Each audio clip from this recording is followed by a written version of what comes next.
angel networks. Any of you guys are angel networks? I mean, part of any of the angel networks in your own city? Because if you are from Surat, you are from Ahmedabad, they also have their own angel networks.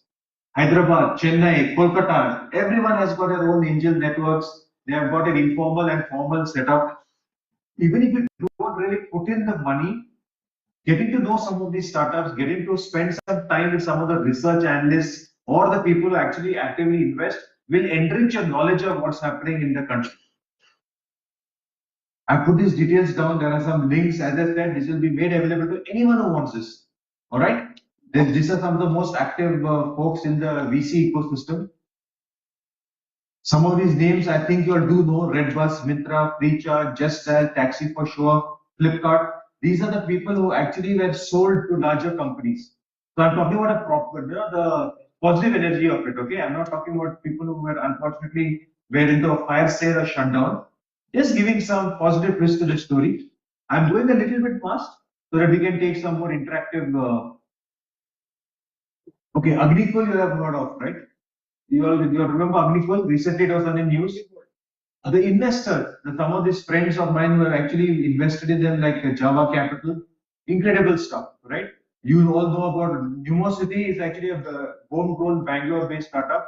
Ravi Kiran Annaswamy is the founder. He got investments initially by ABB and then he got acquired by ABB. And they're actually letting him run the company as Numosity itself. They run 60% of EV charging infrastructure in the country. That's pretty much incredible. Very grounded startup, very technologically savvy. Tutura, again, a very good friend of mine. These guys started the company 12 years back and they were part of Mindtree for 10 years. And Tutura got acquired by Accenture. And I'll tell you the story as to why acquired by Accenture. They were so good in their technology because industrial AI is what they do. They actually competed against Accenture and won a big account from Aramco in Saudi Arabia, which is probably one of the world's most rich companies, right? So the Accenture realized, oh, these guys are pretty good, and they actually acquired them, care of them, and he said that instead of again a positive story that I'm telling. I remember Derek telling me that more than 100 employees that he has got, they're all EMI free for life. So there's always a good thing that can happen when you get acquired by, right? And I think someone is very, again, it's going to be made available to you. But if you look at Shirate, Matrix Partners, Nexus, these are some of the top VCs. Look at their portfolio, look at their founders. They also have failures, okay, by the way. It's not always 100% success. Which are the hot sectors? FinTech, SaaS, health tech, e-com, enterprise tech, D2C. It was very heartening for me to meet a professor from IIT who told me that he and his wife are working with women entrepreneurs in sustainability and they've got the products in Jaggery, which they are taking to a larger and larger market. I think, sir, I wish you all the very best. And definitely, is money being raised? Yes. The funding winter, most people have forgotten about it now. And I'm sorry, this seems to be slightly crunched, but just see in the quarter one of 2024, 1.6 billion in funding was raised by Indian startups. That is in just 3-4 months. So there's a lot of stuff happening. There is a lot of growth, and it is not a bad time. Then there are different ways for you to actually make money. For many of you founders, bootstrap, why don't you take a look at this as well? These are crowdfunding platforms. So where people say, just imagine in this room, as I understand there are 150, 200 people, maybe 10, 15 of you feel that there is a very good fellow Rotarian that you want to back up, that you want to put in some small money. How can you do it? Then you actually have all these crowdfunding platforms as well. Okay? These are, of course, I'm talking, look, I will talk about artificial intelligence because it is important. Maybe not that you will have an understanding of why this is important, but let us understand this clearly. China has got more than 100 artificial intelligence companies just building platforms and what they call as LLMs, right? India has got just one, and that is Hanuman. Okay, and I'll just give you a little bit of a tidbit of that. And then you have so many other, like, okay, you have Microsoft, Google, AWS, everyone building, but then are they building for vernacular? Are they building for India? Maybe, maybe not. Maybe there's also a business opportunity for all. You are all very savvy people. You all understand business and how to make money. Think about this. Find someone who you can back, who you can work with, and maybe you can, of course, learn the game and also make a bit of money. Okay, any of these names have you all heard of? Cropin does crop insurance. Crop insurance. That's what the breakup is. Again, a homegrown Indian company, great bunch of people. They're actually making a difference. Doxper is in the healthcare space. So you have a lot of very good quality companies. The one that you see on top, the pink one, is a company called Niramai. It is a very astute lady, Dr. Geeta. They do this breast cancer, mammography, etc. Using artificial intelligence. They have been helping hundreds, maybe even thousands of women to actually prevent the breast cancer from happening, which is very unfortunately a very prevalent thing. So there's a lot of social impact, which also leads to making money. So all of you, I know as Rotarians, you are also very committed to helping society. So maybe there could be some ventures that you could dig deep and find out. All right. I'm just moving a little bit quicker. So what are people talking about these days, right? Again, all of you are bombarded with news. Ink 42, Your Story, ET Tech are some of the useful resources which comes out with data and insights. So this is what they feel that they will feel from their research work and predictions. We all know what happened to exit polls. So let us be a little bit careful about saying that all predictions will come true. But there is a, I would say, a positive energy. There's a lot of research work. There's a lot of good people backing good founders and trying to do some good work around that. Okay. So I'm not just talking about equity funding here. All right, I talk about crowd platforms, etc. I will talk about debt, etc. But also look at all the schemes that the governments have. How many other homegrown startups or founders or people from Bangalore? Have you heard of the government of Karnataka's Elevate scheme, where they're backing Indian, Karnataka registered founders, 15 lakhs, 30 lakhs, 50 lakhs, that kind of thing. Anyone from Kerala? So Kerala Startup Mission, if you're not talking to them, you must. Wonderful people. They also back founders, right? And then look at industry bodies like NASSCOM. They are also trying to do their very best for folks, right? And yeah, Bangalore, there's always different people saying different things. Whether it is Bangalore, Delhi, Bombay, Chennai, Pune, there will be different statistics, different data. But whichever city, as I was listening to so many languages, so many people from different cities, all of your hubs, find out where the innovation is, where are the meetups happening. And I'm sure that within Rotary as well, and Rotrack, I was very fortunate to interact with a lot of the Rotrack communities in different colleges and the different cities. I think the kind of learning that you can have from those youngsters is next level. I'm just talking a little bit about the culture and doing business in India.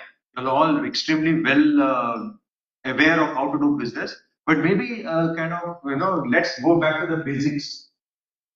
How do you do icebreakers? I think I heard one of the gentlemen here was saying, don't sit from the same chapter, spread yourselves out, get to know each other, do the icebreakers.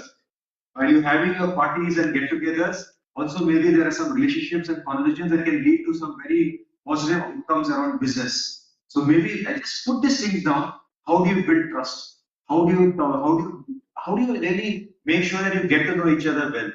India is a young country, they say. I think 70% of the population is well below the 40 age. Many of us in this room are slightly above that. Many are also below that 30, 35 age. How does one mingle? Different interests, different conversations, different education, different backgrounds. But we all have to come together to work together. So I just put a few pointers around this. You all do offline meetings, you all do online meetings. What is the way to behave? What are the cultural norms? Maybe we should also go back to these basics and understand how to really do this very, very smartly and very well. How many of you struggle with traffic in your cities? Oh, yeah, I know. What a stupid question to ask, right? But then how does one take advantage of that? How do you do a hub and spoke model? The co-working spaces are there, hotel lobbies are there. So I think why I'm talking about all this is also about doing business. How do you gain more and more knowledge? And yes, I strongly believe, and this is what everyone says, there is no substitute for face-to-face. That's why all of them have come from all over the world to talk to each other and learn from each other. So what's happening in India? I just put some things down together, did some research work. Some things are working, some things are not working. People keep talking about the fact that India is where the growth is happening, but there are so many challenges. But yes, you have been reading about how manufacturing is taking off. You have been reading about how the EV infrastructure is changing. Ground reality sometimes it does not match to the headlines. That is also true. But maybe what matters is that understand where the growth is possible. How many of you from Gujarat, from Gandhinagar, Ahmedabad, anyone in this group? Surat. Sir, you also know that Gift City, there is a lot of, yes, there's a lot of opportunities over there also. But how can one use that opportunity to do business across the country and maybe the world? So I've just put some things down together. Have you heard of revenue-based financing? Has anyone used those services? Like there's Wrecker Club, there is Club Works, there is Get Vantage. They all do that, looking at your revenue at a much lower rate of interest. They're offering like debt. So there are a lot of opportunities in terms of funding as well. There is revenue-based finance. There are crowd platforms. Then there is also debt. There is also equity. Of course, bank loans are always there. It is expensive, and if you don't have collateral, etc., very tough to get it. So just putting these things down for, yes, I mean, look, I really don't know. I mean, I will ask this question back to the room. Is this self-reliance about manufacturing, Atmanirbhar, is it really working on the ground in your various cities and hubs in your business? Yes. It is partly, right? Partly, correct. But I think it's important to do this because I was listening into a technology review yesterday. I'm part of ICE Bangalore as well, where they very clearly said that unless India builds vernacular data sets, we are going to once again lose the AI game because the English is where everyone is building. It costs a lot of money to translate that into say Kannada, Telugu, or Telugu, or Gujarati, whatever. But you pay extra money for that.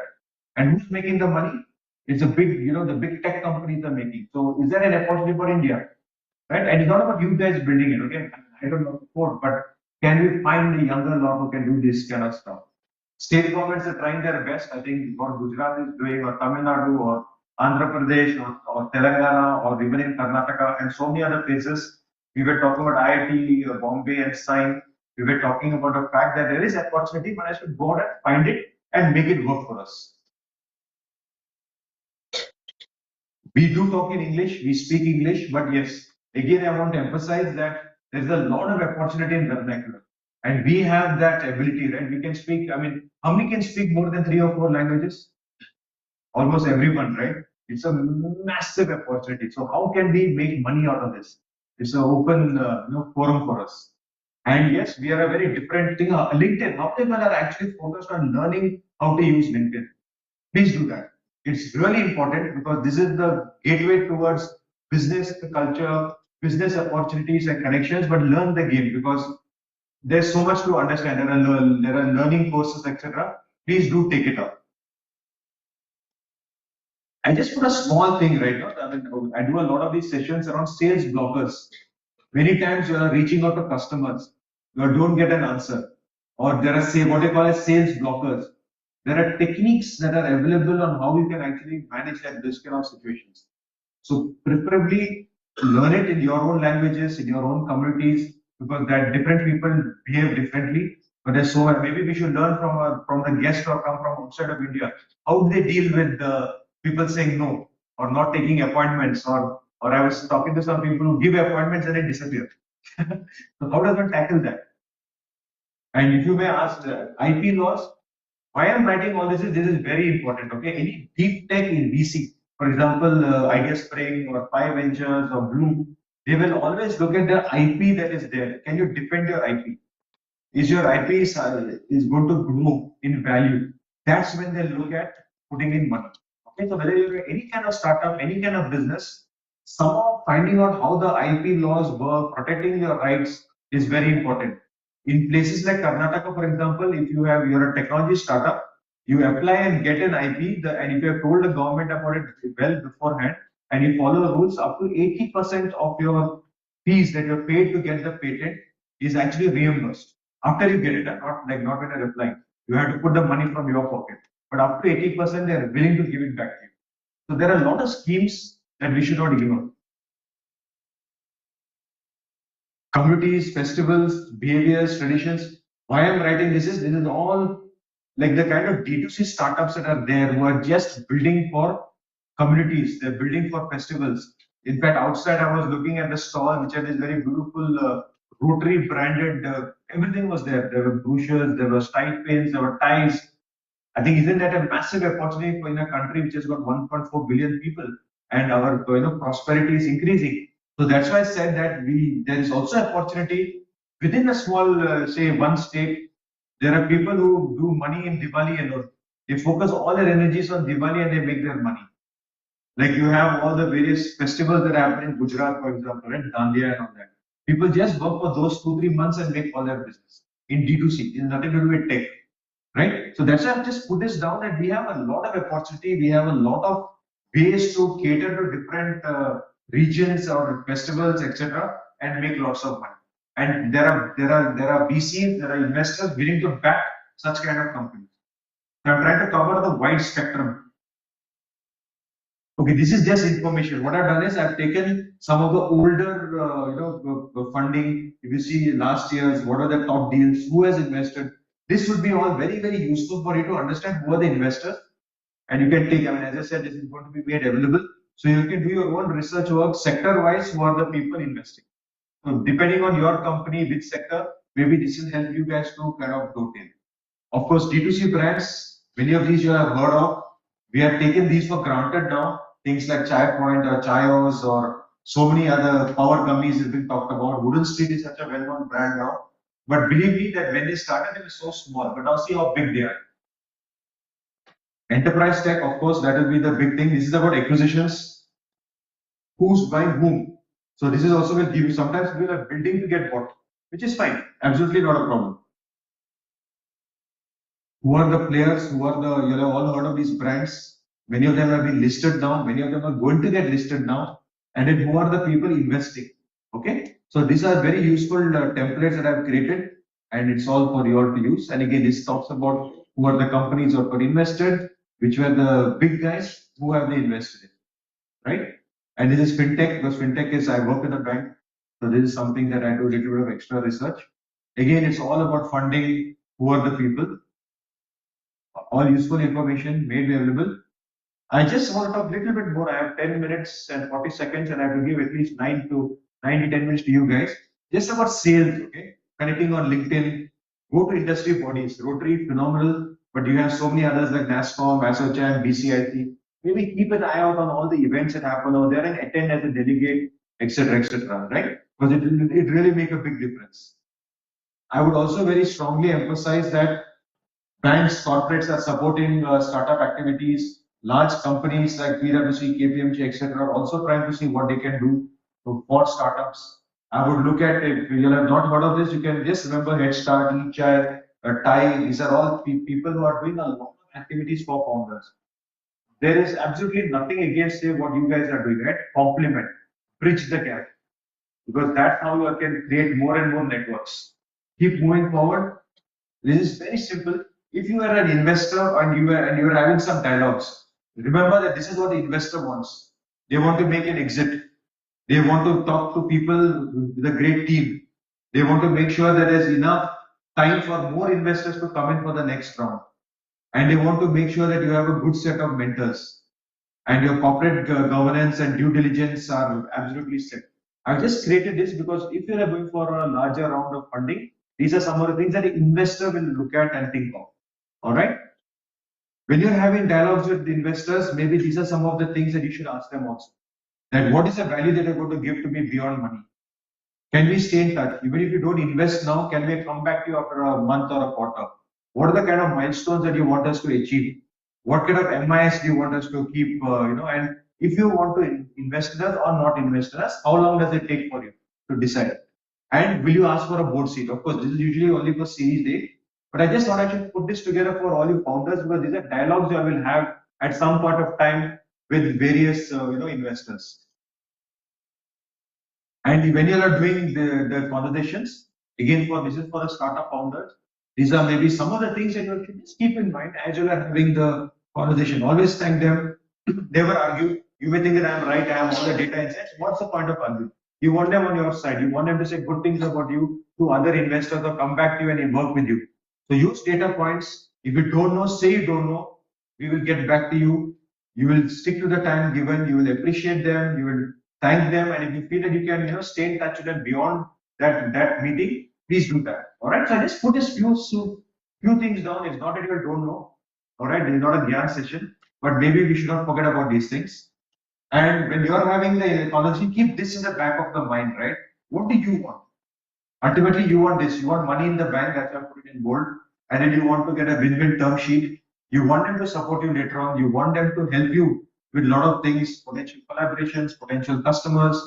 You want them to. This is important also. The last one, help with understanding the policy and regulatory issues. Especially in India, it keeps changing. You need support. You need help. You need contacts. You need to attend workshops to understand the changing landscape. Again, this is information. These are the people who are here to support the startup ecosystem. Kerala Startup Mission I spoke about. NetApp is there. A lot of these guys are there in India who are really good. If you are any prop tech guys, are Brigade Rip is excellent. Then the NASCOM industry bodies are really good. Again, this is being made available to you also. No worry about it.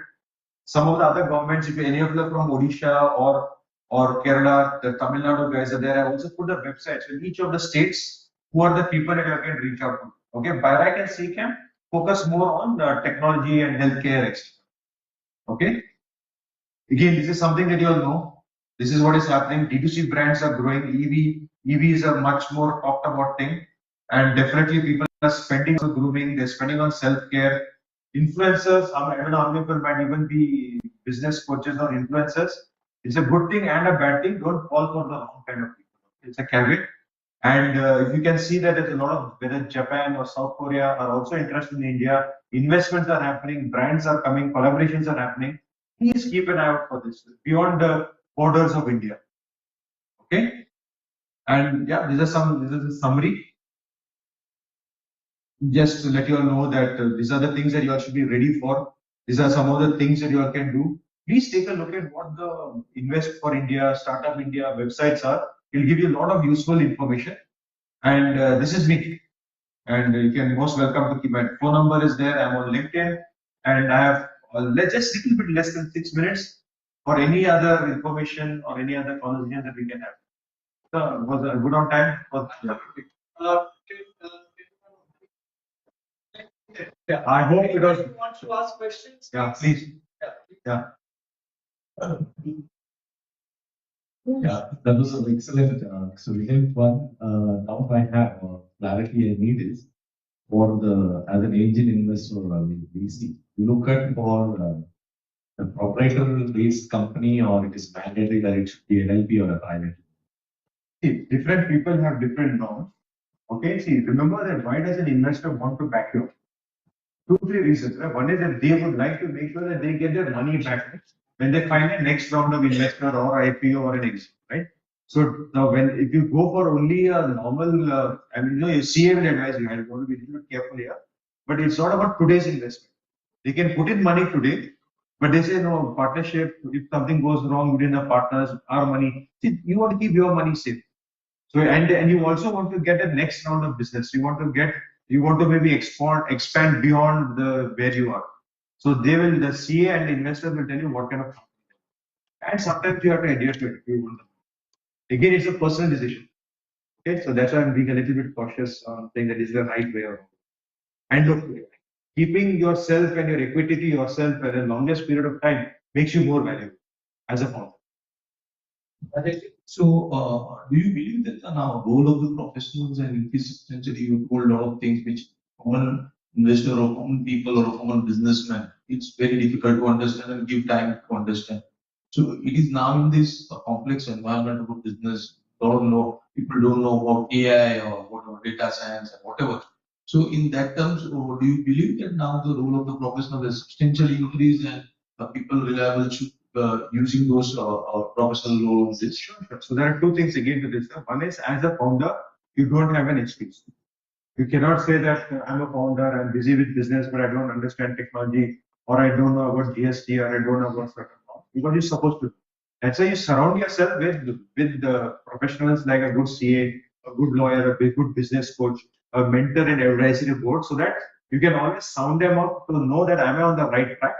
Are we following all the rules and regulations? And is there something that we have missed out? Because if you don't do that and if something goes wrong, no one cares. You have made a mistake. So it is tough. It is not easy, and time is finite, energy is finite, but you have to learn the nuances. So it's good to work with the right people, and that's where the role of professional definitely comes. But there is a cost. So that So what does the founder do? It's also a problem. A very divine sir. My name is Subisha Madhu, a startup company from Kerala. Company name is Cabs Private Limited. We are into software technologies, mainly.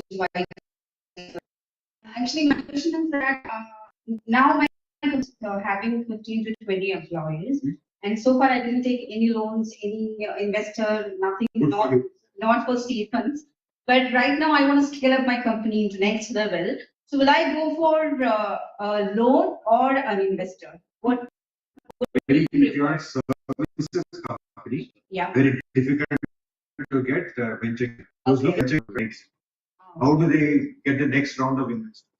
So unless it is someone who wants to back you for a very, very long time because they believe that their money through dividends may grow, dividend payout if they take a shareholding, that's a catch. Number one. Number two, loans are expensive, right? So, but again, if you can get something that I know a lot of founders who take it from their family, not equity, but loans at a very low interest rate, 3%, 5%, because the family wants to support them, but they don't want to give it for free and they want to have some fiscal discipline. Actually, Kerala Startup Mission is providing so many funds or loans for women entrepreneurs. They're very good. So that is better than taking the investor. See, it's also your decision. Remember that if are you a single co-founder, you have a group of founders. Single founder. It's very difficult to raise money because when something happens to you, then the money is gone down the drain. From the investor point of view, nothing personal. Okay. So you can remember that. Okay, thank you so much. You're welcome. So you said that there is some scheme for refund of expenditure done on IP protection offshore. Yeah. Yeah, I would like to know a bit. So if you go to, but are you based in Karnataka? So I am based in Maharashtra. Okay, so I don't know if Maharashtra has that or not. Okay. But in Karnataka, some of the startups they have availed that scheme. They've invested in getting the patent. They've kept the Karnataka government's Elevate Cell, Startup Cell informed. Okay. And then they get up to 80% of it back. Yeah, this is good to know. Yeah. So here I would suggest you go to the Maharashtra Innovation Society. And you can also go to SIGN, which is actually supportive towards IIT Bombay startups. So maybe they can help. Because there is a lot of expenditure to be incurred for each study. Oh, yes. You're right. Thank you very much. Welcome. Hello, sir. I am Vasu Prasad here. I am running a company called infogeo.in. We are into surveys and manage farmlands. Sure. My question is, what we are seeing is the technology is always coming from outside, even though India is supporting them a lot.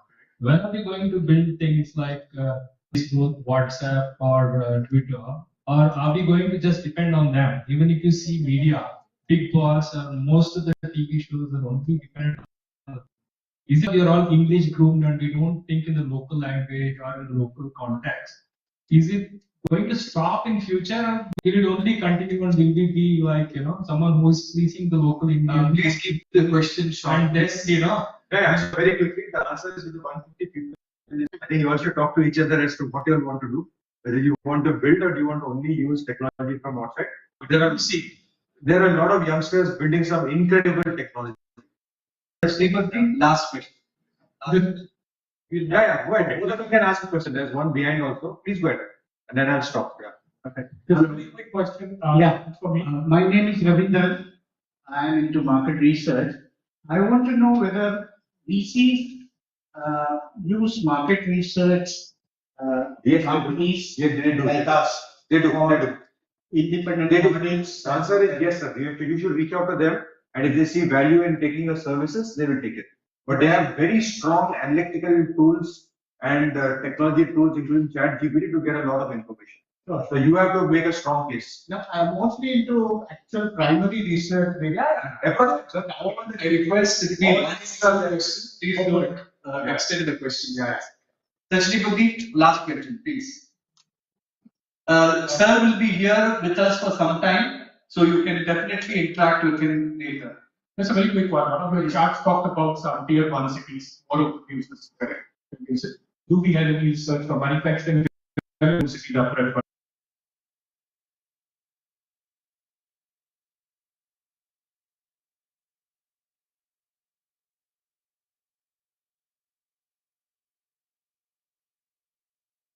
If you have a great policy, okay. Remember, this thing is, it depends on what you mean by infrastructure. Right?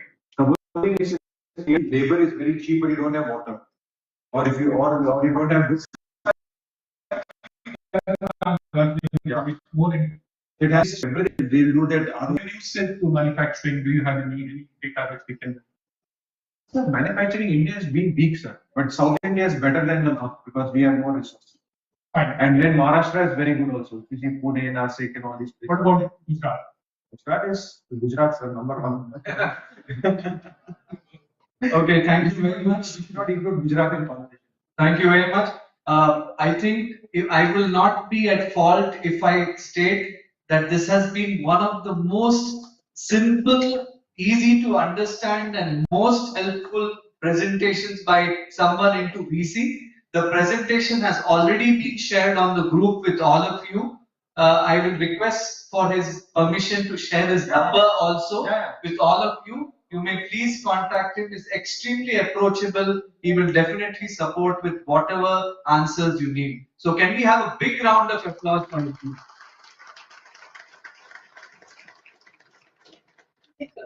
Thank you, sir, for your insightful and engaging speech on business communication. Your expertise and practical advice have provided us with valuable tools. May I call upon Rotarian Judith to felicitate our speaker, Mr. Vijayda Shastri, with a token of love and appreciation. Let's give him a round of applause. Our event today wouldn't have been possible without the incredible support of our sponsors. Their contributions have been instrumental in making the conclave successful. May I call upon Ms. Aditi Kodia, Director of Swarm Advisors Limited, for sponsor presentation.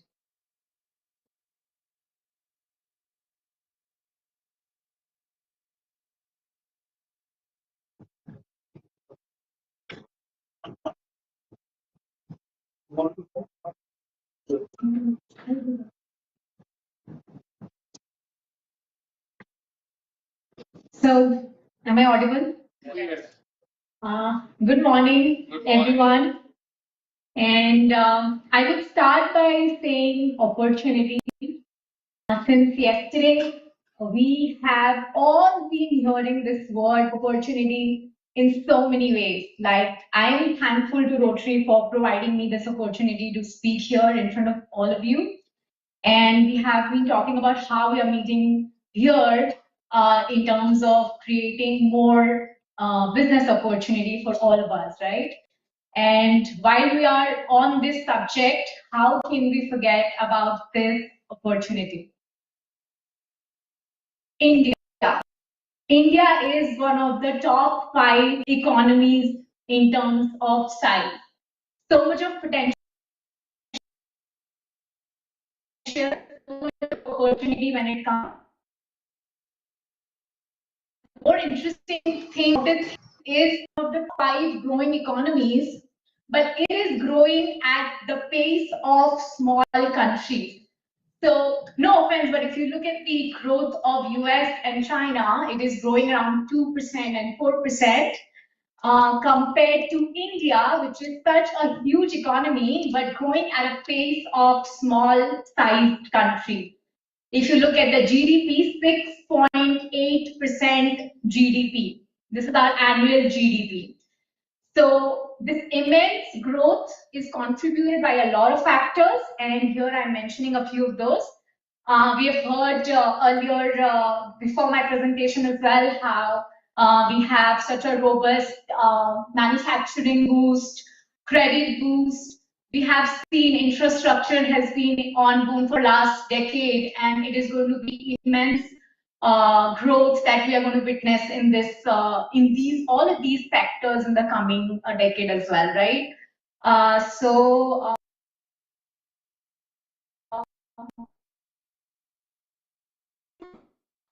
On how we differentiate between an investor to a smart, right? And we all invest. Let's just agree, we all invest in some ways or the other. But in the next 10 years, how we will differentiate an investor to a smart investor is mentioned here. It is going to be, the answer is going to be in where and how and at what point you invest, right? So if somebody is still investing in an asset class which is giving them 7.5, 8% sort of a return, over a period of time, you might just be devaluing your money, right? So you have to make the right choice. And the in thing today is alternative investment space, and that's what I'm going to be talking about. Our company, Siom Advisors Limited, is having a SEBI-registered investment license. It's an AIF Category 3 license, which we are going to talk about in the coming slides. But the important thing here to notice is that in India, AIF was launched in 2013, so almost 10, 11 years now. And the size of this industry overall is around 10 lakh crores already. If we talk about category 3 alternative investment fund space, it has already crossed 1 lakh crores of total commitment.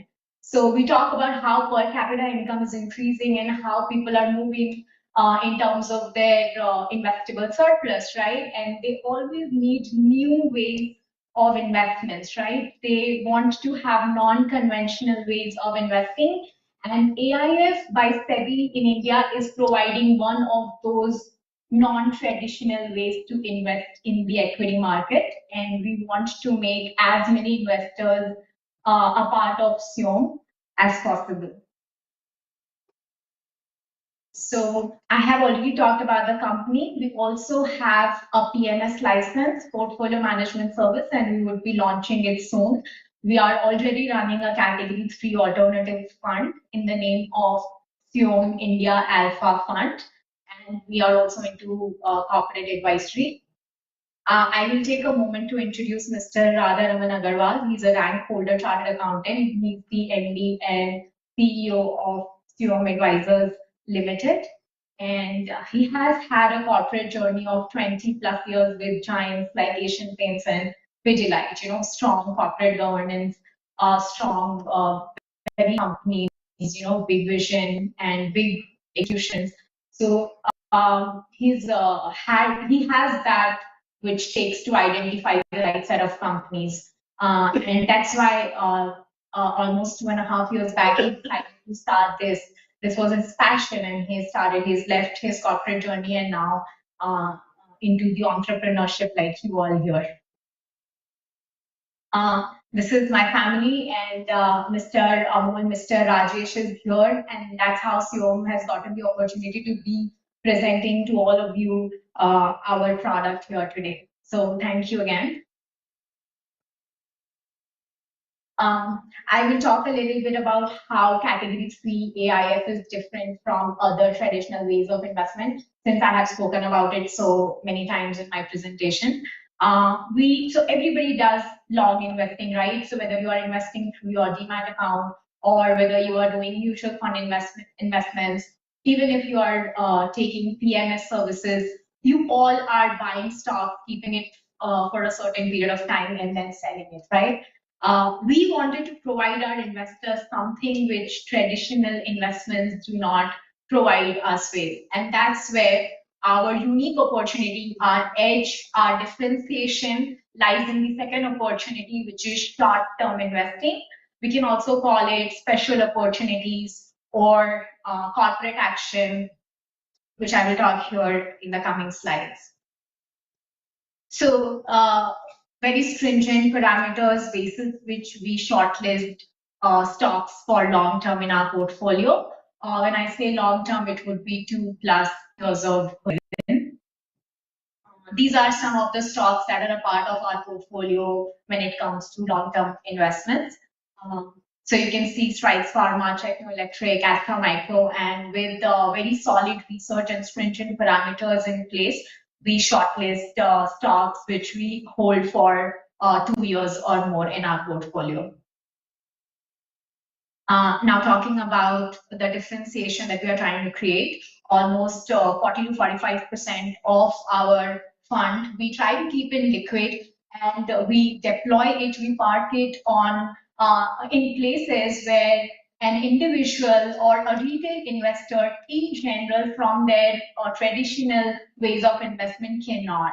So, investments like QIPs, share warrants, preferential allotments. These might sound like a jargon. In short, these are the ways to invest in a company, whether listed or unlisted, at a discounted price than what a retail investor invests with. Okay, so we get a status of institutional investor, and basis this fund, we invest in these companies at a discount, which means more potential of better returns.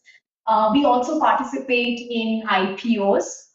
When you as a retail investor participate in IPOs, the allotment is not 100% confirmed. It works on a lottery basis. But through our fund, if we invest in an IPO, the allotment is 100% basis the pro rata of the oversubscription in that particular IPO.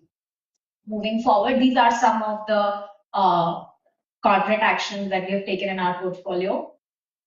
And yeah, so lastly, I'll just run you through how consistently we have been outperforming the benchmarks we launched in September last year, 9 months so far. Markets have also been kind, but we have outbeaten all the benchmarks, and our return today, as I speak, is above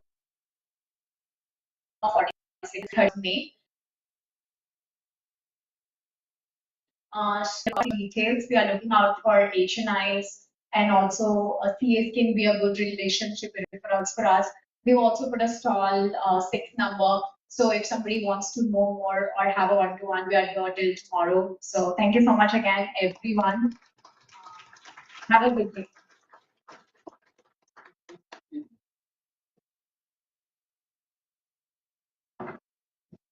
I'd like to take this opportunity to call Rotarian Sanjeevi Singh to felicitate our sponsor, Swam Limited. Would you like to join us on stage? Someone can click the photograph.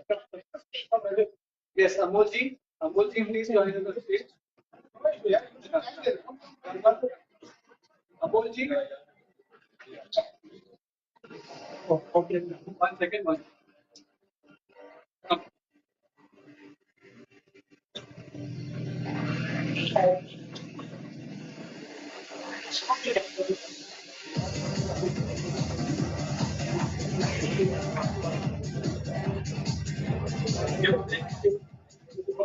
Thank you all. Thank you, Som. And talking about Som, Om is a powerful sound. Om is a powerful sound that lies within us. Chanting Om or Om is a sacred practice that helps our mind and body to energize. To our guests from abroad India, the vibrations generated during the chant have a soothing effect on our nervous system. It is said that regularly chanting Om reduces stress, anxiety, restlessness, and promotes being calm. Chanting Om also leads to a heightened state of mindfulness. May I take a moment and request everyone to inhale, take a deep breath, and please chant Om.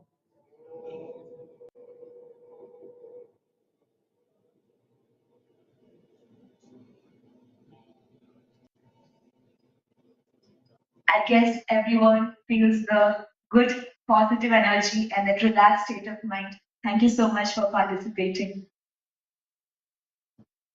The government policies and initiatives in business encompass a diverse range of strategies aimed at fostering economic growth, supporting entrepreneurship, and enhancing the competitiveness of business. Through taxation and financial incentives, governments incentivize investment and stimulate economic activity, particularly in strategic sectors or regions.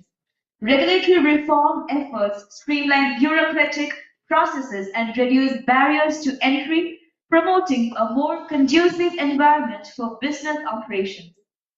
We have Rotarian Vidya, who will be the moderator for the panel discussion on AIF and government policies and initiatives. The panelists for the panel discussion will be Rotarian Rajesh Ramesha, Rotarian Sachin Bimrojka, Mr. P.N. Shetty. Ladies and gentlemen, with a huge round of applause, let's welcome them on the stage.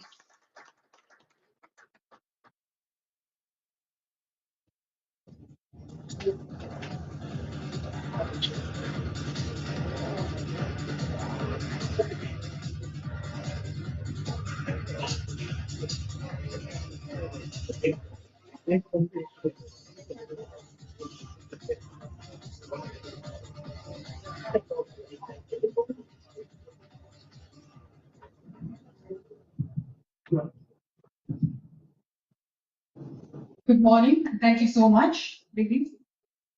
I have here three eminent guests with me. Let me begin by introducing myself. My name is Vidya Iyer. I run a company called Electronics and Controls, where we are manufacturers of UPS systems, DC chargers, solar inverters, and a whole range of power conditioning and power backup equipment. I'm a small business owner, and today I have Mr. Mr. Rajesh Shah, who is the advisor for Swayam Advisors, and is the founder and director of Origa Corporate Advisors with over 20 years of experience in the area of audit and compliance. I'm also joined by Mr. Sachin Bhimrajka. He is the founder of eCFO Services and is a qualified chartered accountant and company secretary with over 19 years of experience. His expertise are in the areas of strategic collaborations, compliance management, and cash flow. Good morning to you, sir. I'm also joined by Mr. P.N. Shetty, who is the founder and CEO of BOSS Financial Services. Mr. Shetty has over 25 years of experience in the finance industry and is an expert in understanding the complexities of MSME businesses. Good morning to you too, sir. Rajeshji, let me begin by asking, we just finished Ms. Aditi Kedia's, detailed explanation on your AIF. The top of my mind question is, we have mutual funds, we have stocks. I'm sure many of you here are thinking the same. Why should I drift myself to an AIF? So, good morning all. Mutual funds is, we all know, is for a retail and a small investor. So, we here in Navi Mumbai, mutual fund has just started at 10 rupees monthly SIP. So, it is for a small investors. PMS, of course, the person who knows the equity, but he wants some experts to use his money in a proper way of investment.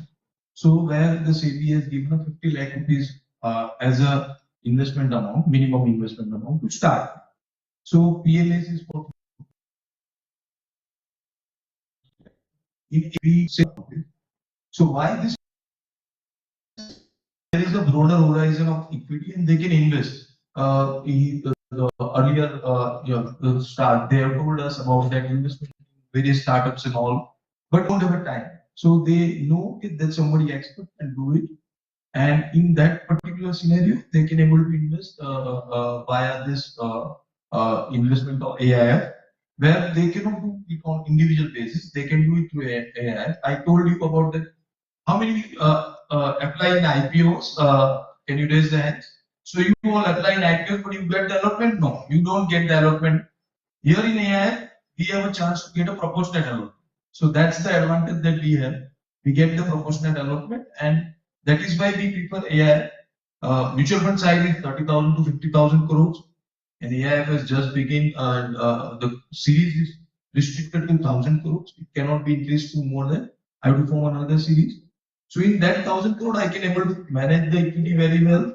I can invest the Aditya Sport in all kind of investment that I have in my portfolio, and I can get a proportionate allotment. I can get a discounted rate. I can invest in unlisted shares whereby 3 times, 4 times money that can happen in whatever the startup that there. And yes, there is a risk involved, but that risk is lesser because there is a equity research beyond that, and there's a team that is managing. So I think that is why AI is more. So that is like 1 crore tickets back to it. Good research from your company, Swayam. That's amazing, sir. Coming to you, Sachinji, CFO services. CFO services and MSMEs.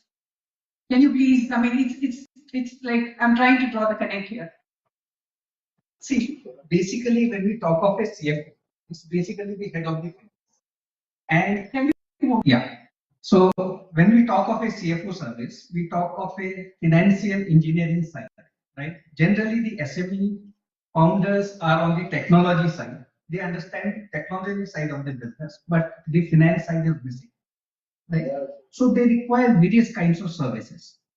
Understanding where to set up, how to set up, because there are subsidies which are playing a huge impact on the business. I can give you an example to this. There is an electronic policy in Maharashtra where you make an investment of say 50 crores. You are eligible to get a subsidy of 50 crores span over a period of 10 years. So 5 crores is the subsidy amount, which is a significant portion of the investment, what you get as a return. So CFOs or the head of finance are the experts in the finance who actually help to make the business work. You know, people start business. I can give you some practical examples which we can connect. Is basically a person started because he had a relationship with a big industry, auto sector. Now what happens is he built up the factory. The plant was operating at 40% of the capacity because they did not get the business. Now this plant is also operating at 40% capacity. And since you have signed an LOI, the clauses are not there, which protects the interest of the businessman. So they say you are a businessman, you signed the LOI, and there is no commitment to it. So actually we advise how to sign a contract, right? Then we talk on a minimum capacity. When we spoke to the president of that company, what we came to a conclusion is basically they said it's on the maximum capacity. We never signed on what is the minimum we can do a business. So your rest capacity can be utilized for any other business. And they continued doing the business for 3 years with the hope that it will be getting compensated, and they are in big troubles. So basically what I say as a CFO, we are right at the start of the business where we plan to set up a business, right? I can give you some practical examples. I'll take 2 more minutes. As there was a company who was setting up in Chakan because the client wanted them to be in Chakan. It's a 100 crore unit. Now what happens is basically in Chakan you get a 5% subsidy. Now what we did, we structured in such a way that the investment you are able to get 40% subsidy. So what we understood is if you have a women entrepreneur and 50% women employees, you can get subsidy up to the extent of 40%. Now we gave that idea to the MD, right? There were challenges around the entire process, but it actually worked.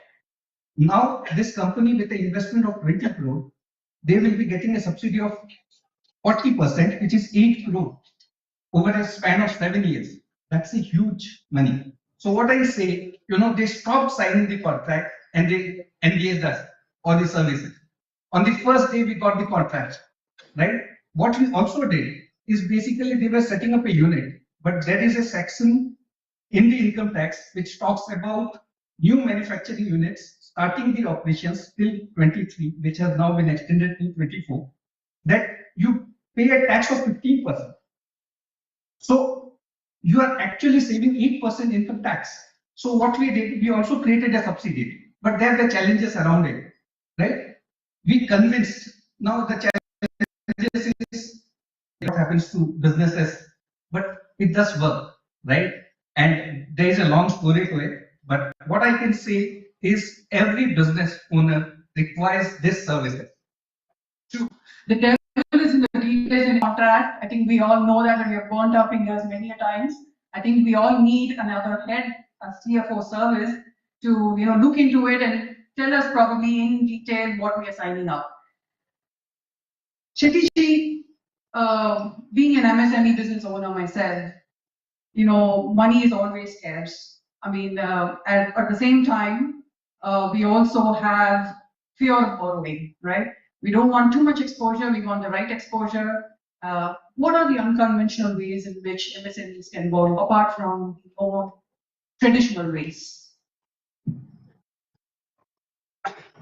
Luckily, in the country today, if you can manage your balance sheet well, there is plenty of finance available in the country today. We are doing this business for the last about 8 years now, and we rarely come across a company where somehow we can't fund them. If I can list it out, maybe some of you can make a note of it. At least I can talk about 16 different ways you can get a loan as an MSME. Okay, starting with unsecured business loan, you can take from anywhere between 1 to 5 years. It's a term loan, but now it has gone one step further. You can take unsecured business loan in OD format. That means interest should be charged only on utilization. Even that is possible now. So unsecured business loan, then unsecured business loan OD format. Then you can take loan against property. Obviously, that's a simple one which most of you may have taken. But there are 2 more categories there. If you take a loan against property, if you have a property, say, worth 3 crore, you take, say, 60-70% of that as loan. But if you ask me, if you do not need the entire money, you should not take the lab, you should take the drop line money. If you take lab, then you'll end up paying interest on the entire money without utilizing that money for the next 6 months or 1 year. If you take a drop line money instead of lab, then interest is charged only on the utilization. And then again, suppose let's assume that if you want more funding against the same property, now one combination is possible. Let's assume that you have a property worth 2 crore, you took 60% as your loan against property, the remaining 40% so you can avail the loan as ODCC on the remaining part after now. Even that is possible. Then obviously if you're going to take a office, you can take commercial purchase. If you're going to take industrial property, you can take an industrial loan, and you can take bill discounting. If you're supplying to big corporate, those bills can be discounted now. And if you're buying, you can even purchase, you can take loans now. For purchase financing is possible. And let's assume that you've exhausted all the possible things. You have a car. We have done one case where customer had one Mercedes, one Toyota, and one more car. The car was totally coming to about 50 lakh worth of car. We gave him 1 crore against that 50 lakh worth of car. So car can be refinanced, right? Then you go for a machinery loan. And again, if you have a machine already there, even the same machinery can be refinanced. You already bought it, say 2-year-old, the same again can be refinanced by the banks. So there's a different way. Even if you have shares, you can take loan against shares. You can again take it in OD format. So there are about 15-16 such ways you can raise funds now. Thank you so much. I think we've thrown in a lot of light there.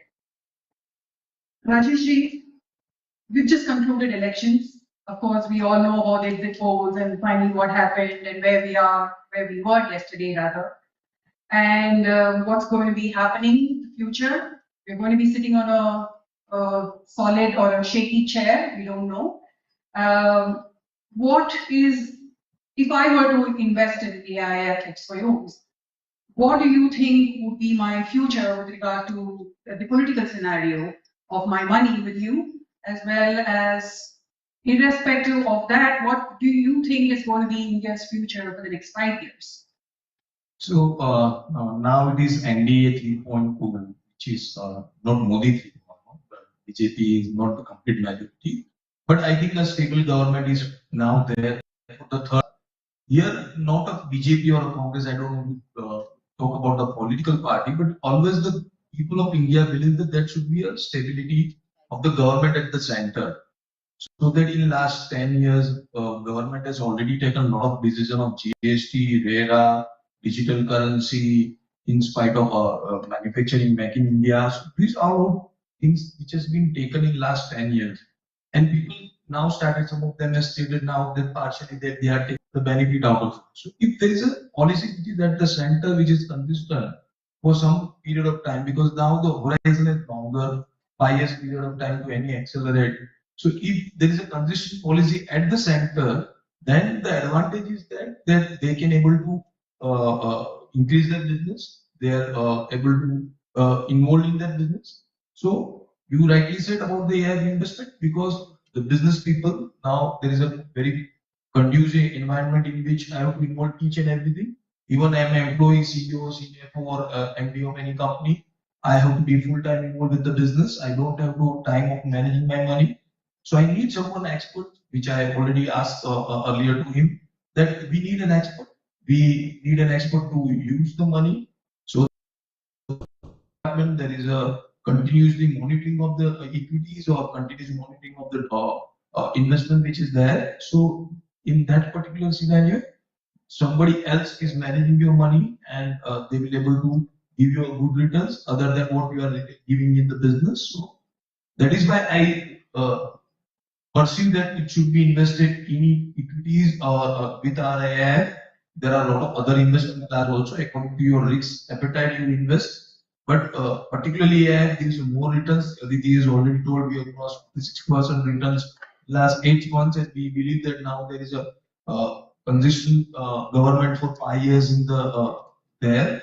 Yeah, there is some knee-jerk reactions which can happen. Of course, it is a part of the any political when there is a coalition government, but that happens for some period of time, and the experts also realize that there is some switch or some where you can stop, you can liquidate your investment.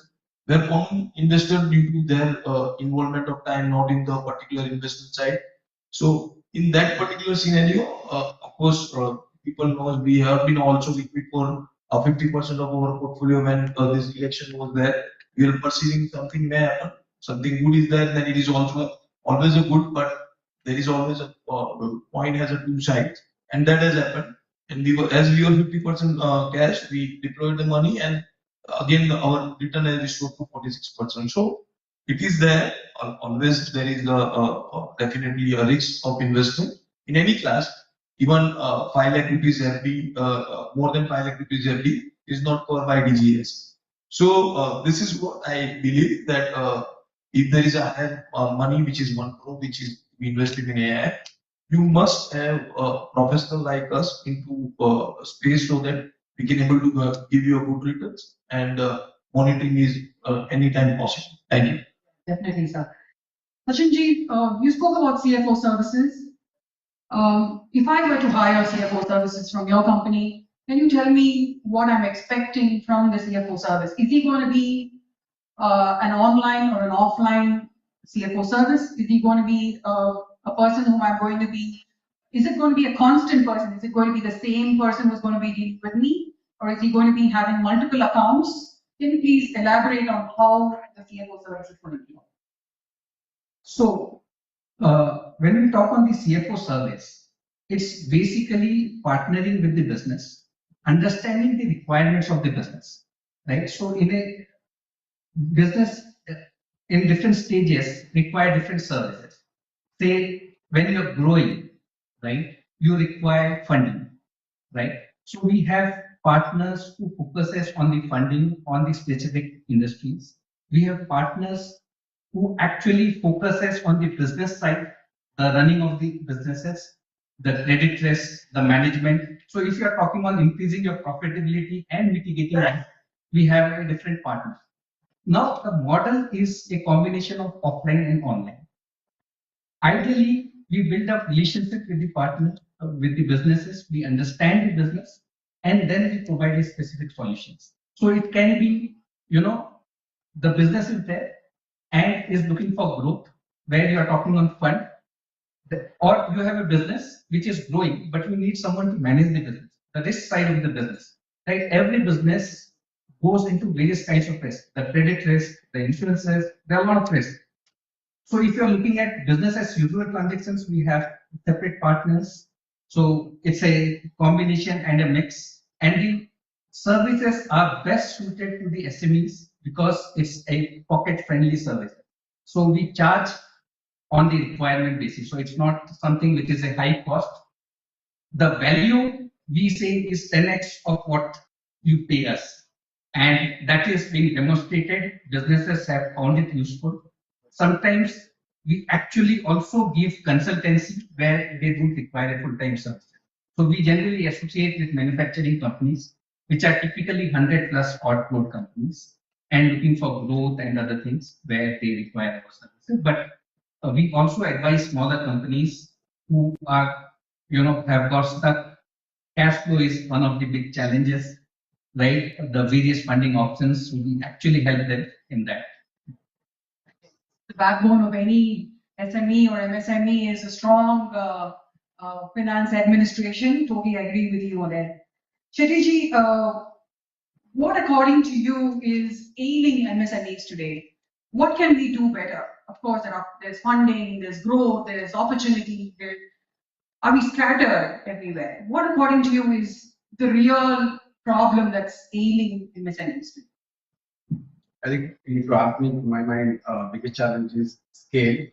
I think the competition is immense now, especially from China and other countries. Unless MSMEs scale, there is going to be a big challenge. And I think if you are doing say 20 crore turnover, maybe in your industry 200 crore, maybe 2000 crore is possible. Sometimes MSMEs kids may not want to come to the business. The MSME thinks that okay, I made my money. Even though there's an opportunity, he thinks of because his kids have gone abroad, not want to come back to India. But what even those MSMEs can do is they can professionalize the entire setup and get a proper management, and it can be scaled. I think depending on their kids to come back, come and do that. I think it's not fair from the MSME himself to expect his kids to come to the business. If they come, it is good. If they do not come, I think they should go on and build it anyways. Right? And finance, right? MSMEs are passionate about their businesses. Sometimes they do not spend enough time on looking at the actual finance side of it, right?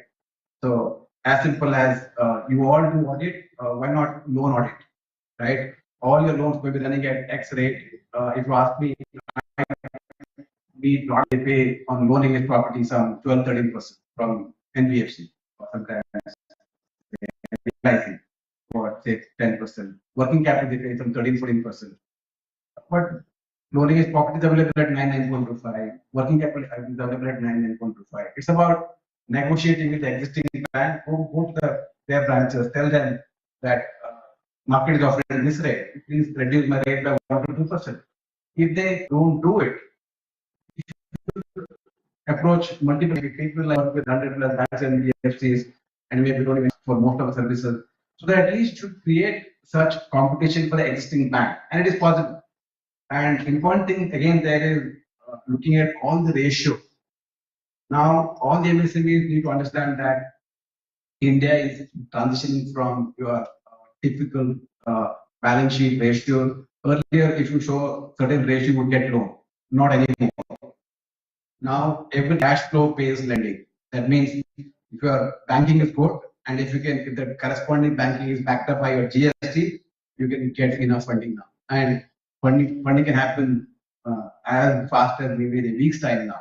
If you can take care of banking and if you can take care of your GST on time, and obviously your credit score. Like even credit score, there are two things. One is your personal credit score, other one is your company credit score. You can get both now. On the all credit bureaus that are there in the country today, you can take your company score as well as your individual score. Sometimes people don't even look at that. Sometimes there may be wrong entries there in those both the things where somebody may have tell the bank that it is a thing, so they should get it right because then again your rate of interest will be linked to the credit score that you have. If you have 1800 plus, you may get the best rate. Because some banks have started pricing their rate of interest linked to the credit score. So these are a couple of things that they can take care. I think and obviously investment in technology. If you think that at a cost, will have problem. And one thing is building teams. Sometimes they themselves like to do everything. If they want to scale, they need to build team. And to build team, you have to give some software top, and you should be open about giving it. If you don't give it, you won't scale up. So if you spend about maybe 4, 5% or 10% of your equity, your top team in your company, and they will take your company maybe to 200, 300 crore. That's worth the investment. Very well said, Shatiji. Haven't we all struggled with ratios when we're going for very traditional kind of borrowing? And definitely, I mean, one needs to look at, of course, scale is the answer to my question. And definitely one has to have a team around and systemize the whole procedure in order to scale. I'll be opening the floor for questions. We have many MSME business owners here.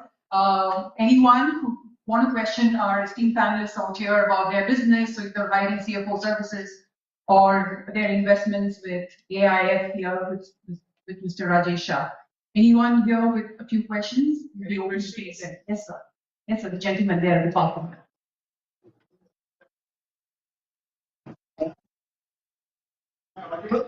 Yes. Gotten some initiative regarding like the ISO called Z, zero effect, zero defect. Correct. It is basically something which can be used by MSMEs to gain credibility.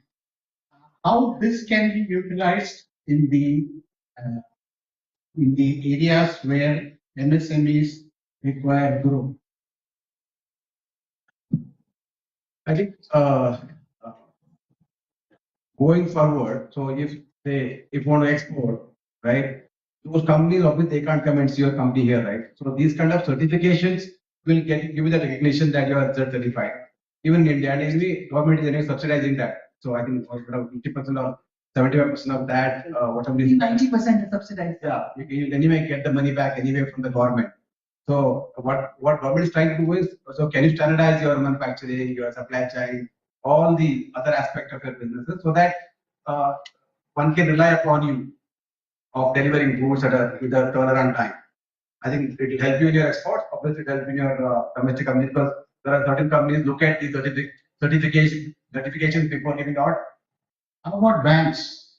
Will they prioritize that certified companies in terms of funding support? There is no particular product for getting a loan only for that, because anyway the tickets what? So 2 lakh rupees for the Certification, to my knowledge, costs about 1 lakh, 1 lakh. and you get 90% of the rebate of that if you are you have your Udyam registration. There are service companies who can help us with that. Yeah. And if you talk about loan, anyways, unsecured business loans available from say as low as 5 lakh rupees, you can even go up to 10 crore rupees. In fact, about 5 months back, one company came to us saying that I want 10 crore rupees unsecured business loan because I'm getting an order where I can make 30 crore profit. And he thought that we can't arrange it. So in about 20-25 days, we gave 10 crore rupees without any collateral, in 20 days money in the account. And he got that order, and he could make about 30 crore profit by taking an unsecured business loan. If your profit margins are high, you can take about 15-16%, you can take an unsecured business loan now without any collateral. Great to know, isn't it? Yeah. Any other questions? Yeah. So, morning everyone. I am Major Priyanka, and I am into solar power plant solutions. So we do provide rooftop solutions for all kind of buildings. So as you said, building, if we want to scale up, we have to build team. So, but when we need, senior position team members, so of course funding is a challenge. The high packages are a challenge, and you said ESOP is one of the options. So, what are the considerations we should, think of while considering the ESOP? Because again, you are having someone on board, and we don't know about the longevity or even the of that partnership. Okay, that's the easier one, because it's not that you will give ESOP just because he's working with you. There are conditions to be met. Say it's between 1 year, 2 year, 3 year. There are vesting periods of say. And there are companies which are specialized in that. In fact, for our company has taken one company software, so we paid certain fees to them, like 1 lakh, 1.5 lakh fees. So they will give you complete documentation, how to go about. They'll train your team and they'll explain you everything about how it will work. And obviously, it comes with the conditions. And if only new investment comes into a company, then only that it can get vested. There are many conditions to it. I think it's not that challenging thing. There are many companies that are specialized in that only now. You can hire one of them and get it done. Thank you so much. Thank you so much, panelists. Thank you so much for solving the top of our mind questions. I request Shivanji to please hand over a small mementos for our guests. Uma, Prabhu, and John, please come on the stage. Like to request Batalion Sanskrit, Batalion Uma, Batalion Prabhu, and Batalion John Daniel join us on the stage.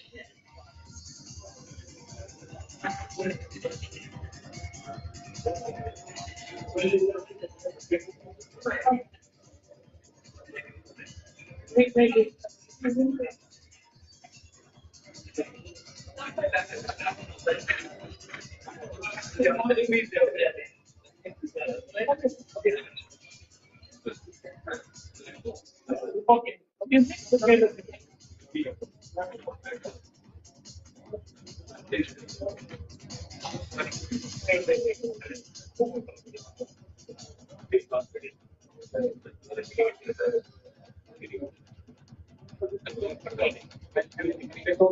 Thank you all. So after that panel discussion, I think we have been attached to our chairs. So it's that time when we have to take a chair break. And I request everyone to please rise up from your chairs.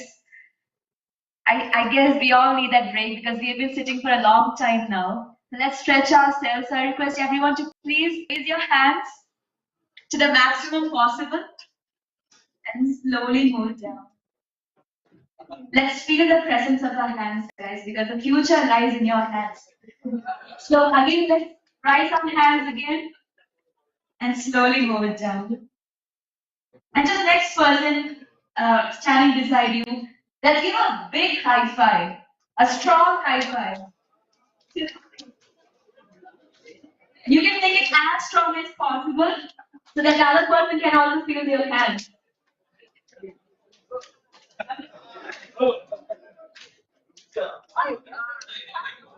I guess you're all happy and contented with that break. Thank you so much for participating. Thank you. Thank you, everyone.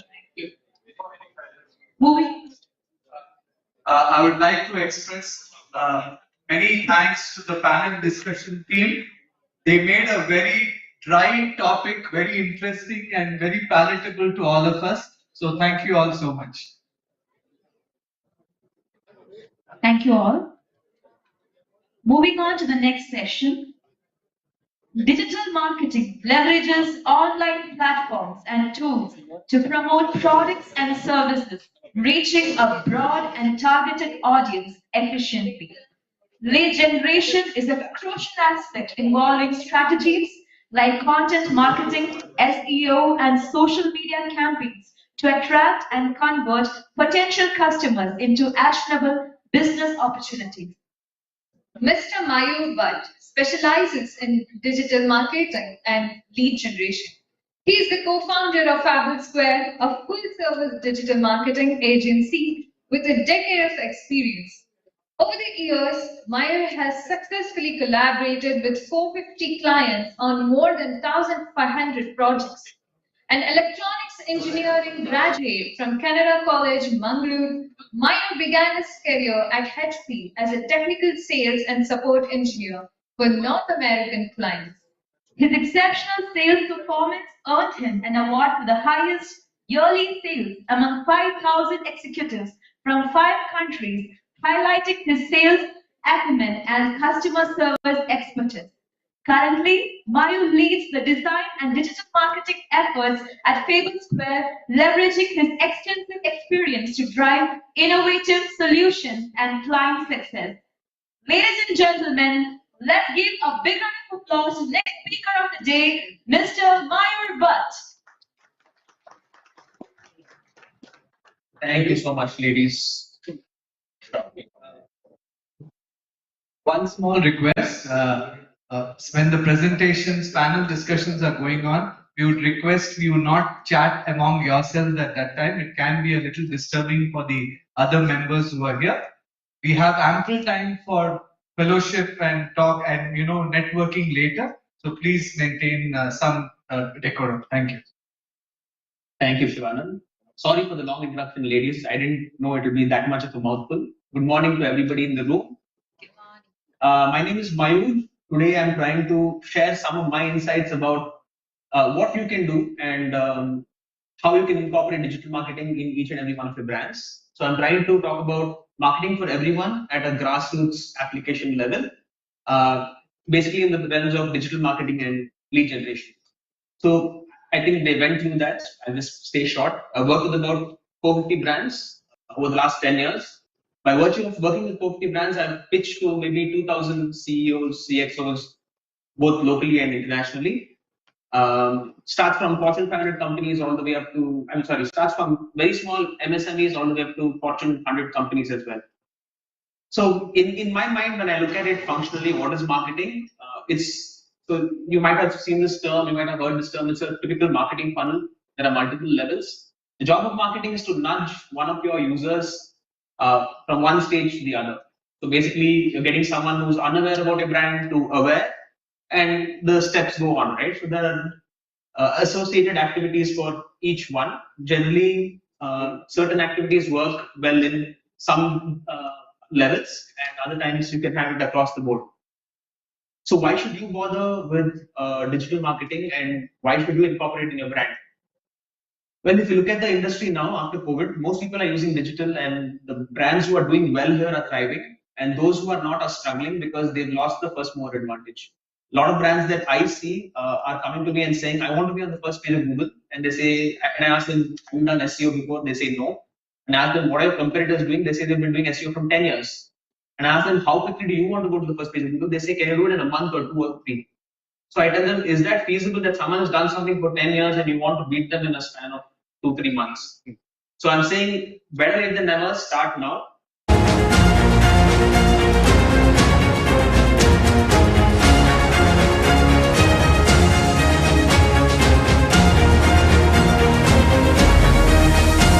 Can relate. You might have come from a trip from somewhere, gotten off the bus or train, and you'll go to the auto stand and hail an auto. That experience was never peaceful because you have to haggle with the auto guy, and pretty much you'll get into a negotiation, right? That's where a lot of us sharpened our.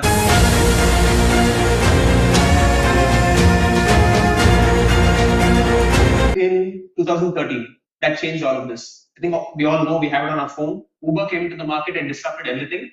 And a lot of the auto drivers, some of them lost their business and some of them had to evolve or adapt. So basically, what did Uber do? It shifted customer expectations and it disrupted the entire market. And it changed it for every single person who had invested money and bought an auto rickshaw and had made it their vocation. So the marketing tactics I'm trying to recommend are something that will help with such things like massive transformations, and they will be resilient. So I quote one of my favorite people. It is not the strongest of the species that survive, nor the most intelligent, but the one that's most prepared and responsive to change. So we are looking at resilience and marketing tactics that are resilient to the test of time. I think this definition is clear to all of us in the room. It's basically when there's a disruption or a transformation, you can overcome it and thrive after. So I start with this slide very often because I think this makes it simple. Marketing, I try to make it similar to rowing. There is a combination of pushing and pulling to go forward. If you see any rowing team, you will notice that they do both actions, and that's what helps them move forward. Digital marketing is similar. You have a combination of push and pull. What is pull? There are people already looking for the services you provide. You provide a certain solution, certain products. There are people going on Google and already looking for that. And our job is to turn up in their searches and be visible. Push is you understand your target audience. A lot of the times you'll know who is the ICP, you'll know the ideal customer profile, and it's using certain platforms to target those people and to be visible in their eyes. What's in between is your website. The middle ground is the website where you can bring them in and have a conversation, and that's basically where you build a story and communicate. So I've sort of broken it down to make it simple so people can see what are the activities. And pull, we have typical search ads, we have SEO, we have blogs. In push, we generally have social media platforms, right? Where we have the ability to basically target based on age, gender, socioeconomic parameters, interest, behavior, and so on. So I've just listed free and paid platforms. I'm trying to make this approachable for any business who wants to start. So the free platforms, you can start today if you have a website and you can optimize it for search engines. You can start on organic social media. We might think we have 0 followers, but at some point when we do have followers, it's good for them to see. It's a point of credibility for them to see that you've been doing it for a while and the brand has some credibility in terms of duration, right? Google My Business, a completely free platform to list your business. Anyone around you looking for a particular service, you will show up irrespective purely because of vicinity. And blogging platforms, since we are all in some aspect subject matter experts, it's a great place to share our insights. We might be doing something really interesting but not communicating about it. So it's a great place to start. These are conventional advertising and paid platforms, which I will for now not get into because there is the aspect of money. But these generally work very well if you are if you have budget and you have a very specific target. So I've just detailed push and pull. Push is good. Pull is good when there are people looking for your service on Google. there are tools which will help you with that data. It's basically positioning yourself on the first page and helping people come to your website and having a conversation with them. Push is where you want to stay top of mind. People don't know about you, but you know your ICP, so you target them using relevant platforms. Paid platforms like Facebook, LinkedIn, Instagram, YouTube work very well for that. So how do you start today if you've not done any kind of marketing, or if you're doing it a little bit, how do you make it regimented? How do you start systematically? Because I feel like the question I get most is, I haven't done marketing for so many years, or not well. It's overwhelming for me to start. What are those 2-3 things that I can do that you can help me with, which will give me some tangible results? So basically, we're trying to talk about few activities that will give you good results, the 80-20 of marketing, right, in a sense. So in my mind, these are the micro moves you should make. Invest in a website, have a good Google My Business profile. Today it's hygiene, write content, because it won't take a lot of your time or energy, and over time it will build a repository for you, and start some presence on social media. Even if it's just your thoughts on LinkedIn or Twitter, you will build clout, you will build a following, and over time that will definitely pay you back. Because a lot of brands we've helped, companies not having as much clout as the founder, we piggyback the company on the founder's merits and LinkedIn, and we get popularity to the company. A lot of situations where people have invested time in LinkedIn have been able to leverage that method. What will it give you? Essentially, your brand will get awareness. A lot of people come to your website, and that's great for us because there is something called remarketing which we'll talk to you about. It's not that once they come, they leave, they forget you, and you forget them. There are methods to retarget people who visit your website. Increase leads, and I'll show you some examples of the work we've done for some of our clients, and of course, your bottom line will improve, your sales will improve. So allow me to take a second to illustrate one of the conversations I had a couple of weeks ago. It was very jarring for me. I am part of a business network, meet people from entrepreneurs from all walks of life. One of my associates opened a showroom recently where he invested 65 lakhs. So I went to visit the showroom, and he was about a couple of years older than me. He was very happy to show up and say the chandelier cost this much, the carpet was X lakhs, the couch cost Y lakhs. And I was very impressed, and I said, it looks really nice. And we went on forward, and he said, I need your help to build a website. So I asked him, how much are you willing to invest on your website? Because it's an arbitrary number, right? Everybody gets a different number in mind. You might say 20,000 is a good number, someone else might say 2 lakhs. There is no fixed number. So he told me he wants to spend 30,000. I said, you don't want to spend as much on your website as your couch. It's your digital showroom, and I am serious that you don't want to spend that much. So he was shell-shocked. The difference is he never came back to me after that. I think I offended him maybe, but that's what happened. So the question you should really ask yourself is, if your digital identity, the only face you have for your brand online is your website, how much are you really investing on it? And how much attention are you really giving it? Because that's where you can really talk about your brand and weave a story. So that's why I say your website is your core, it's not just a check mark. People, if we are thinking that we just want a website because we need it, then I think we're thinking of it the wrong way. Save those couple of thousands and don't do it, because it will not serve a purpose. If you're doing it, do it when you're ready and when you're willing to take on the next couple of steps, because having something wonderful and no knowing about it, or it's not planned out well, investing a little bit is not going to help you. Why you should is, it helps you tell you your story the way you want to your customers. It's not a fixed space of real estate. Like LinkedIn, you have a single square post or an image or a carousel or a video, but here you have the flow exactly the way you want. It helps you inform, educate, and attract people like no other platform can, because it has so much real estate. And of course, you have multiple formats of content that you can share in the way you want. So based on a lot of data that we've seen, more than 80% of business decisions involve a website visit.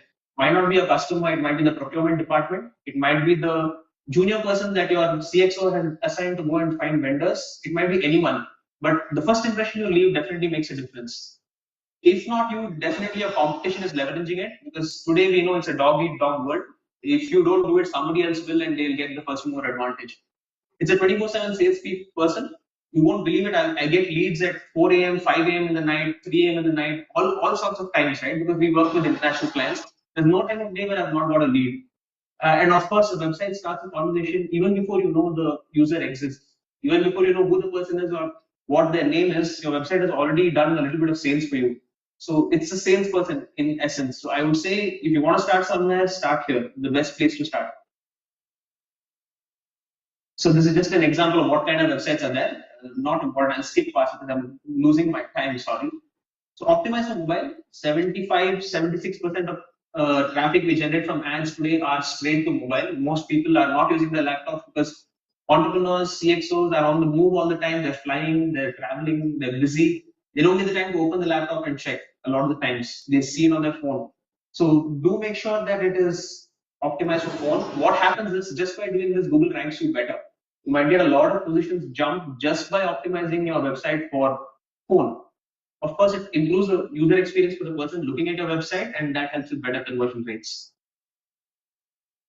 Social media. A lot of the times I get resistance, and I'm trying to break some of the myths, right? A lot of people tell me, I'm a B2B company, why should I go to Facebook? Or why should I go to Instagram?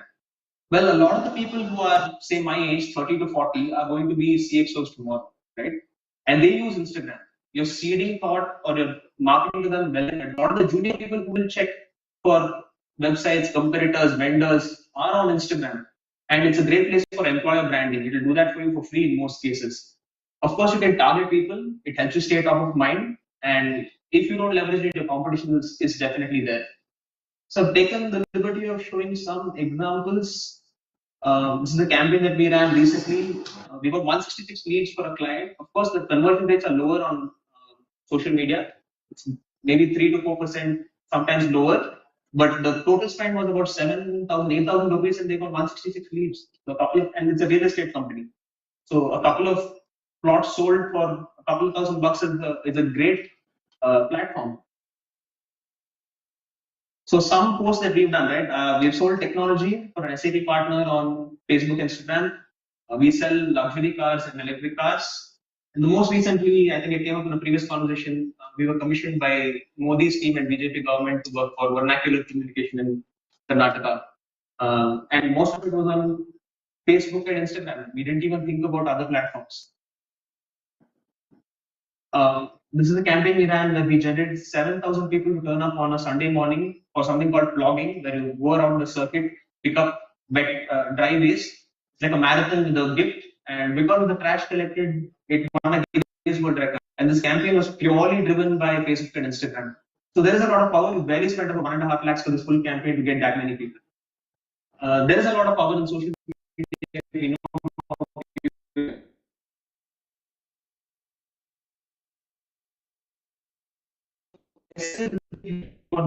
and over time it's a repository.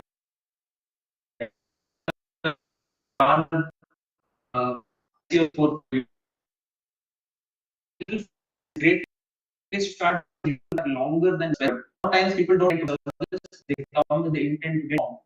And when they want information, blogs are a great place for you to bring them to your website so you can inform them, and if there is merit, then cross-sell or upsell. And if you are consistent on blogs, it will pay. I'll show you an example later. For years and without putting an extra rupee. And of course, it will contribute to the top of the funnel, right? If people are unaware about you and become aware, a lot of people will come into that part of the funnel. So this is just a showcase of a lot of people of my clients who are on the first page. There's a lot of brands, right? So I just put a showcase of like 10 brands. I'll skip past that because of time. This is an example of a company with only SEO. We just write a couple of blogs for them and optimize their website. They get 1 million impressions purely from blogs. 5,000 clicks. They get a month purely from SEO. And even their impressions drop, but their clicks increase because the brand awareness still looked for them and came and found them in February, March, and January.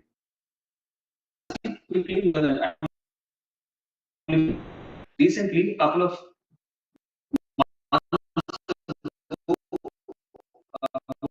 about 2 months ago, they're indexed by Google and their snippet is coming for a term which nobody created something very novel. When someone searches for it, they come the development of solar parks, right? Which is the government body. So there is more than one search engine. Each one has its own specialty, so you can pick based on what's convenient for you. Google My Business because people can't compete in your location. They look for, I get a lot of leads. Half my clients are within my vicinity because when they look for a vendor, they find me. Here's the Google Maps.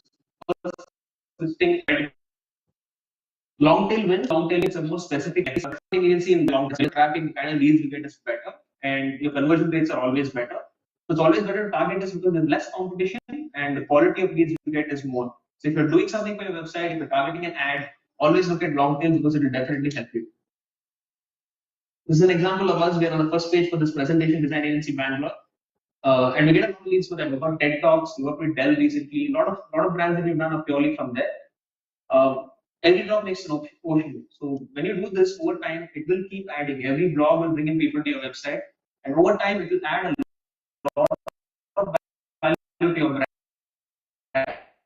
People who look at that definitely helps. This is an example. I showed you the previous client who got 5,000 odd clicks from web. They got 2,500 clicks purely from image. People who came and looked on Google image search and came to their website. They got leads from there as well, and it's very, very seldom leveraged. Most people don't even know about this. And this is the first page for the keyword. There are 27 times for images on Google search for that keyword which I showed you. So I'm almost done. Marketing is a marathon, not a sprint. It's finally a race. The more time you have, of course, you'll gain a competitive advantage. You will get insights about what's working and what's not working, so you can focus over time on what really works and leave out what doesn't. And of course, over time, you'll build a lot of credibility, social proof, and this will help your overall brand. So it's a very focused and helpful way to go forward. So I leave you with just two quotes. One part is you shall win 100 battles, and if you know yourself or not the enemy, for every victory you should face it. If you know neither, then I think you will succumb in every battle. Basically, what I mean is you need to know your competition.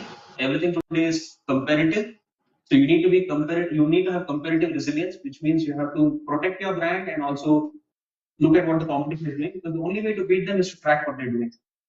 You can stop, but they certainly won't. This is just an example of a blog from 2017 here on the first page of Google. I target individuals like you. So a lot of people come and look for PR for individuals. And we're still on the first page of Google and we get a lot of leads purely from this blog. So ideas like this in your space, something novel will definitely help you. I'm almost done, Sharan. Just two more things. So what I'm doing here is inform to sell, right? It's essentially the Trojan horse method. I've come here to speak and help you guys. But in a sense, I know somewhere or the other I'll get one lead or something will work out in my way. So please do consider novel strategies and use it. This can be incorporated anywhere. I'm sure we all know the Trojan horse story, how they infiltrated the walls of Sparta using the Trojan horse. And the last example I will leave you with is one of my favorite stories of Arjuna.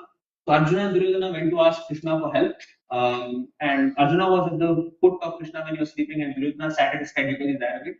When Krishna woke up, he saw Arjuna first and asked him, "What would you like? Would you like my consultation and my counsel, or would you want my army?" And Arjuna picked Krishna's counsel, Duryodhana picked the army, and we all know how that went. So my point is, pick a mentor. It can sometimes be better than having a team of 100 people, right? Knowing what to do can really make a difference in this battle of building your company than having 100 people who are doing something without a direction. So having the right mentor, having the right guidance can definitely make a difference to you. And the common question that I get asked most is, should you go for team versus agency? I'm almost done on my time. So I've just put the list of points. Because I am an agency, I do get asked, why should I pick you over a team? We've done it for a couple of 100 people and we won't make the same mistakes with you. There is leadership. If I don't perform, I'll be thrown out. Whereas a team will stay whether they perform or not. There's a lot of matters, but you can take a screenshot and I'm happy to connect because I'm done on my time. I don't want to extend. This is me. Thank you so much, guys. Thank you.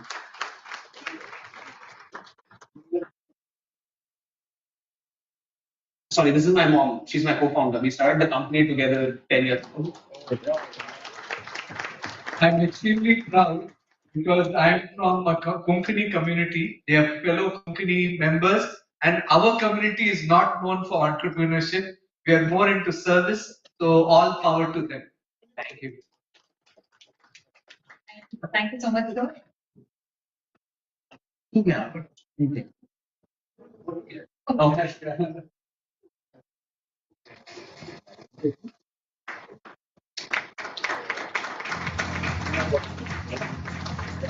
you. Have a good day. Thank you.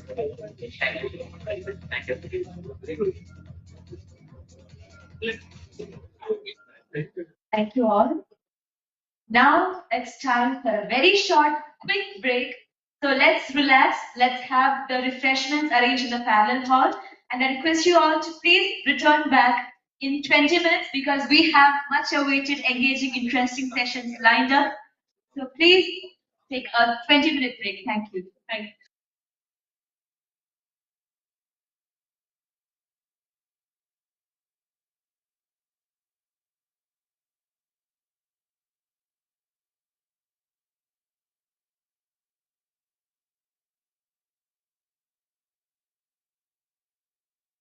Ambedkar Bhavan